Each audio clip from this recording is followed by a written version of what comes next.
പലപ്പോഴും ആൾക്കാരിലുള്ള ആശങ്ക കന്നിമൂലയിൽ ടോയ്ലറ്റ് പാടുമോ. അപ്പോൾ തീർച്ചയായിട്ടും ടോയ്ലറ്റ് പൊതുയാത്രോത്തമല്ല, കന്നിമൂലയിൽ ടോയ്ലറ്റ് പാടില്ല എന്ന് തന്നെയാണ്. 4 കെട്ടുകളിൽ ഈ തെക്ക് പടിഞ്ഞാറേ കന്നിമൂലയിലുള്ള മുറി താഴത്തെ നിലയിൽ സ്വീകരണ മുറിയായിട്ടും മുകളിലത്തെ ഭാഗത്ത് നിലയിൽ കിടപ്പുമുറിയായിട്ടും സ്വീകരിച്ച് കണ്ടിട്ടുണ്ട്. അതിന് വിധിയുണ്ട്. അപ്പൊ അതിന് വിധിയുണ്ട്. തീർച്ചയായിട്ടും നമ്മുടെ ആചാര്യന്മാർ ചെയ്തതാണല്ലോ. അപ്പോൾ തീർച്ചയായിട്ടും അത് നമ്മൾ ഒരു ചില ഗൃഹങ്ങളിൽ താഴത്തെ നിലയിൽ അതൊരു സ്വീകരണ മുറിയായിട്ട് കണ്ടു, അതൊരു കിടപ്പുമുറിയല്ല എന്നുള്ളത് കൊണ്ട് നമ്മളൊരു പേടിക്കേണ്ടതോ ആശങ്കപ്പെടേണ്ടതോ സംശയിക്കേണ്ടതോ. അപ്പോൾ തീർച്ചയായിട്ടും അങ്ങനെ പറയുന്ന ഒരു ഗേറ്റിന്റെ സ്ഥാനത്തിൽ ഈ കോണിൽ ഗേറ്റ് വരാൻ പാടില്ല. അത് ഏത് കോണോ ആയിക്കോട്ടെ, തെക്ക് പടിഞ്ഞാറേ കോണാവാം, കന്നിമൂലയാവാം, ഈശാന കോണം എന്ന് പറയുന്ന വടക്ക് കിഴക്കേ മൂലയാവാം, വടക്ക് പടിഞ്ഞാറേ മൂലയായിട്ടുള്ള വായുകോണാവാം, തെക്ക് കിഴക്കേ കോണായിട്ടുള്ള അഗ്നികോണാവാം.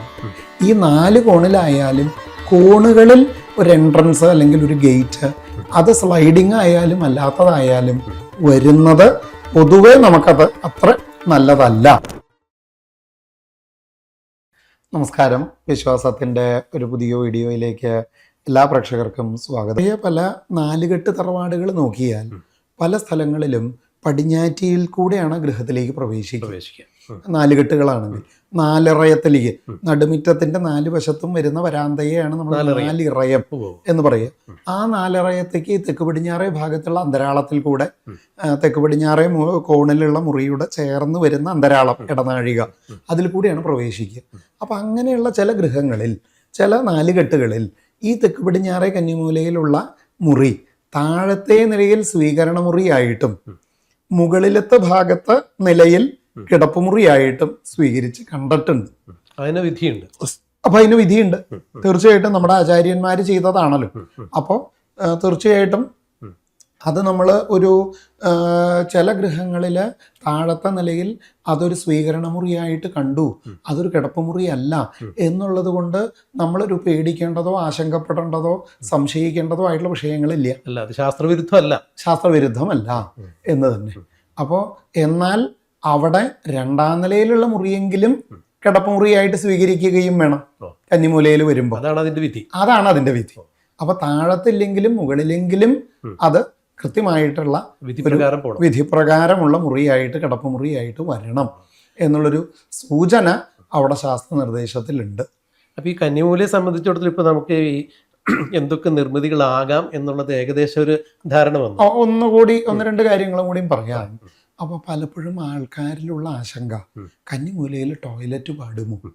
അപ്പോൾ തീർച്ചയായിട്ടും ടോയ്ലറ്റ് പൊതുയാത്രോത്തമല്ല, കന്നിമൂലയിൽ ടോയ്ലറ്റ് പാടില്ല എന്ന് തന്നെയാണ് അഭിപ്രായം. എന്നാൽ കൃത്യമായിട്ടുള്ള കോണ് എന്ന് പറയുന്നത് ഈ പറയുന്ന നിരൃതി പദം എന്ന് പറയുന്ന 9-1 അത് തന്നെ. ഗൃഹത്തിന്റെ നീളത്തിന്റെ 9-1 ഭാഗത്ത് പാടില്ല എന്നേ ഉള്ളൂ. അപ്പോൾ ആ കോണിൽ ഒരു ഡ്രസ്സിംഗ് റൂം കൊടുത്ത് അതിനപ്പുറത്തോ ഇപ്പുറത്തോ വേണമെങ്കിൽ ഒരു ടോയ്ലറ്റ് കൊടുക്കാം, വേണമെന്നുണ്ടെങ്കിൽ മാറ്റി കൊടുക്കാം. അതായത് മറ്റ് സ്ഥലങ്ങളിൽ സ്ഥാപിക്കാൻ സ്ഥലമില്ല എന്നുണ്ടെങ്കിൽ അതെ വേണമെങ്കിൽ ഇങ്ങനെയാവാം. അതെ. അപ്പൊ ആ കോണിൽ, കൃത്യമായ കോണിൽ വരാതെ അതിൽ നിന്ന് അവിടെ ഒരു ഡ്രസ്സിംഗ് റൂം കൊടുത്ത് അതിൽ നിന്ന് അങ്ങോട്ടോ ഇങ്ങോട്ടോ മാറ്റി നമുക്കതിനെ ക്രമീകരിക്കാൻ സാധിക്കും. അതേപോലെ തന്നെ മുമ്പ് നമ്മൾ സംസാരിച്ച പോലെ ചില നിർമ്മിതികൾ, ഇപ്പൊ ഗൃഹത്തിന്റെ ചതുരത്തിനകത്തുള്ള കന്നിമൂലയെ പറ്റിയിട്ടാണ് നമ്മൾ ഇപ്പൊ ഇതുവരെ പറഞ്ഞത്. എന്നാൽ ഗൃഹത്തിന്റെ പുറത്ത് നമ്മുടെ പറമ്പിൽ വരുന്ന അഥവാ വാസ്തു പ്ലോട്ട് അല്ലെങ്കിൽ വാസ്തു പുരുഷ മണ്ഡലം എന്ന് പറയുന്ന ഗൃഹത്തിന് വേണ്ടി നമ്മൾ തിരിച്ച ഒരു ചതുരത്തിൽ തിരിച്ചൊരു ഭാഗം, ആ പ്ലോട്ടിന്റെ കന്നിമൂല അഥവാ ആ വാസ്തു എന്ന് പറയുന്ന ചതുരമായിട്ടുള്ള നമ്മുടെ ഭൂവിഭാഗത്തിന്റെ കന്നിമൂല, അവിടെയും ഇതുപോലെയുള്ള ചില നിർമ്മിതികൾ അല്ലെങ്കിൽ ആ കോണിന് വേദമായിട്ട് തടസ്സമായി വരുന്ന നിർമ്മിതികൾ അത്ര പാടില്ല. അപ്പോൾ അവിടെ ഞാൻ വേറെ മറ്റൊരു സംശയം കൂടി ചോദിക്കട്ടെ. അങ്ങയുടെ തന്നെ യൂട്യൂബിൽ ഞാൻ കണ്ട ഒരു കാര്യം തന്നെയാണ്, അങ്ങ് അത് വിശദീകരിച്ചിട്ടുണ്ട്. ഈ അങ്ങനെ കന്നിമൂലയിൽ ഇപ്പോൾ ടോയ്ലറ്റിൻ്റെ കാര്യം അങ്ങ് സംസാരിച്ചിട്ടുണ്ട്. അതുപോലെ ഇപ്പോൾ നമ്മൾ ചില ആളുകൾക്ക് സ്ഥല പരിമിതി ഉണ്ടെന്നുണ്ടെങ്കിൽ അവിടെ ഈ കന്നിമൂലയിൽ ചില ആളുകൾക്ക് ഗേറ്റ് വരാറുണ്ട്. അതെ. അപ്പോൾ അങ്ങനെ ഒരു ഇത് വരികയാണെങ്കിൽ ഇപ്പോൾ ഈ സ്ലൈഡിംഗ് ഗേറ്റ് ഒക്കെ ആണെന്നുണ്ടെങ്കിൽ അങ്ങേറ്റം വരെ അങ്ങ് പോകും, അതെ. അത് കന്നിമൂലയിൽ വന്ന് കയറി നിൽക്കുന്നത്. അപ്പം അങ്ങനെയാണെങ്കിൽ അതേക്കുറിച്ച് എന്താണ് അങ്ങേക്ക് പറയുന്നത്? വളരെ കൃത്യമായിട്ടുള്ള ചോദ്യമാണ്. തീർച്ചയായിട്ടും ഗേറ്റുകൾ അഥവാ പടിപ്പുര, ശാസ്ത്രത്തിൽ അതിനെ പടിപ്പുര എന്നുള്ള രീതിയിലാണ് വിശേഷിപ്പിച്ചിട്ടുള്ളത്. അതെ. അപ്പോൾ പടിപ്പുരകളെ സംബന്ധിച്ച് ഈ 9 ഡിവൈഡ് ചെയ്ത് വീടിനെയല്ല, നമ്മുടെ വാസ്തു പ്ലോട്ടിന്, ആ പ്ലോട്ടിൻ്റെ നീളത്തെ, സ്ഥലത്തിൻ്റെ നീളത്തെ 9 ഭാഗിച്ച് അതിൽ തെക്ക് പടിഞ്ഞാറ് അല്ലെങ്കിൽ ഒരു കോണിൽ വരുന്ന ക്ലോക്ക് വൈസ് ആയിട്ട് എടുത്താൽ സ്റ്റാർട്ട് ചെയ്യുന്ന കോണിൽ വരുന്ന ഒരു പദം കഴിഞ്ഞ് രണ്ടാമത്തെ പദത്തിലാണ് ആദ്യത്തെ എന്താ പറയുക ഗേറ്റ് അഥവാ പടിപ്പുരയുടെ സ്ഥാനം പറയുന്നത്. 3 പദം കഴിഞ്ഞ് 4ാമത്തെ പദത്തിലാണ് വലിയ പടിപ്പുരയുടെ സ്ഥാനം പറയുന്നത്. പിന്നെ 6 പദം കഴിഞ്ഞ് 7ാമത്തെ പദത്തിലാണ് ചെറിയ 2ാമത്തെ അഥവാ 3ാമത്തെ പടിപ്പുരയുടെ സ്ഥാനം പറയുന്നത്. അപ്പൊ തീർച്ചയായിട്ടും അങ്ങനെ പറയുന്ന ഒരു ഗേറ്റിന്റെ സ്ഥാനത്തിൽ ഈ കോണിൽ ഗേറ്റ് വരാൻ പാടില്ല. അത് ഏത് കോണോ ആയിക്കോട്ടെ, തെക്ക് പടിഞ്ഞാറേ കോണാവാം, കന്നിമൂലയാവാം, ഈശാന കോണം എന്ന് പറയുന്ന വടക്ക് കിഴക്കേ മൂലയാവാം, വടക്ക് പടിഞ്ഞാറേ മൂലയായിട്ടുള്ള വായുകോണാവാം, തെക്ക് കിഴക്കേ കോണായിട്ടുള്ള അഗ്നികോണാവാം. ഈ 4 കോണിലായാലും കോണുകളിൽ ഒരു എൻട്രൻസ് അല്ലെങ്കിൽ ഒരു ഗേറ്റ്, അത് സ്ലൈഡിങ് ആയാലും അല്ലാത്തതായാലും വരുന്നത് പൊതുവെ നമുക്കത് അത്ര നല്ലതല്ല, ഉത്തമമല്ല എന്ന് തന്നെയാണ് ശാസ്ത്രവിധി.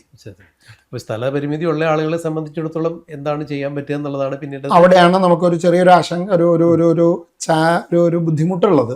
എന്നാലും അതിന് ചില വഴികളുണ്ട്. അങ്ങനെ ഒരു കോണിലാണ് റോഡ് വന്ന് അവസാനിക്കുന്നത്. ഇപ്പൊ താങ്കൾ പറഞ്ഞ പോലെ ചില ഘട്ടങ്ങളിൽ കന്നിമൂലയിലായിരിക്കും, റോഡിന് അഭിമുഖമായിട്ടാണ് നമ്മൾ വീട് വെക്കുന്നുണ്ടെങ്കിൽ പറഞ്ഞ പോലെ. അതെ, റോഡിന് അഭിമുഖമാണെങ്കിലും തെക്കുവശത്ത് മുഴുവനായിട്ട് റോഡ് ഉണ്ടെങ്കിൽ കുഴപ്പമില്ല, നമുക്ക് നടുക്കല് ഗേറ്റ് വയ്ക്കാം. എന്നാൽ അതേ സ്ഥാനത്ത് ചിലപ്പോ മെയിൻ റോഡിൽ നിന്ന് ഒരു ചെറിയ വഴി മാത്രം കയറി വന്ന് അത് വന്ന് അവസാനിക്കുന്നത് ഈ ഒരു പ്ലോട്ടിന്റെ കറക്റ്റ് ഈ പറയുന്ന ഒരു മൂലയിലാണെങ്കിലാണ് നമുക്കതൊരു ബുദ്ധിമുട്ടായിട്ട് പലപ്പോഴും വരിക. അങ്ങനെ വരുന്ന സാഹചര്യത്തിൽ നമ്മൾ പ്ലോട്ട് സ്വീകരിക്കുന്ന സമയത്ത് ഒന്ന് ശ്രദ്ധിക്കേണ്ട ഒരു സാഹചര്യവും ഒരു അഡ്വൈസും അവിടെ ആ വിഷയത്തിൽ ഉണ്ട് എന്നുള്ളത് കൂടി അവിടെ പറയാൻ താല്പര്യപ്പെടുന്നു. അങ്ങനെ ആരെങ്കിലും അത്തരത്തിലുള്ളൊരു സംഭവം ഉണ്ടെങ്കിൽ തീർച്ചയായും അത് പരിശോധിക്കപ്പെടേണ്ടതാണ് തീർച്ചയായിട്ടും. പിന്നെ പലപ്പോഴും പലരിലും സംശയമുള്ള ഒരു വിഷയമാണ് കന്നിമൂലയിലൂടെ ടോയ്ലറ്റിന്റെ പൈപ്പ് കൊണ്ടുപോകുമ്പോൾ. അപ്പം അതും ചിലർ ചോദിക്കാറുണ്ട്. പക്ഷേ അത് ഒരു തെറ്റിദ്ധാരണ മാത്രമാണ്. അവിടെ കന്നിമൂലയിൽ കൂടെ ഒരു പൈപ്പ് കൊണ്ടുപോയത് കൊണ്ടോ ഒരു ഭൂമിയുടെ അടിയിൽ കൂടി എന്തെങ്കിലും ഒരു പൈപ്പ് കൊണ്ടുപോയതൊന്നും ശാസ്ത്രപ്രകാരം ദോഷമുള്ള കാര്യമല്ല. അത് എന്നാൽ ആ കോണില് ആ കോർണറിൽ വരയ്ക്കുന്ന ഡയഗണല് കർണാകാരമായ രേഖ, ആ രേഖയ്ക്ക് തടസ്സം വരുന്ന വിധത്തിൽ തൂണ് പോലെയുള്ള ചില നിർമ്മിതികളോ അല്ലെങ്കിൽ ഒരു മാൻഹോള് പോലെയുള്ള ഒരു നിർമ്മിതികളോ ഒന്നും വരുന്നത് അത്ര ഉചിതമായിട്ട് ഭൂമിക്കടിയിലായാലും ഉചിതമല്ല.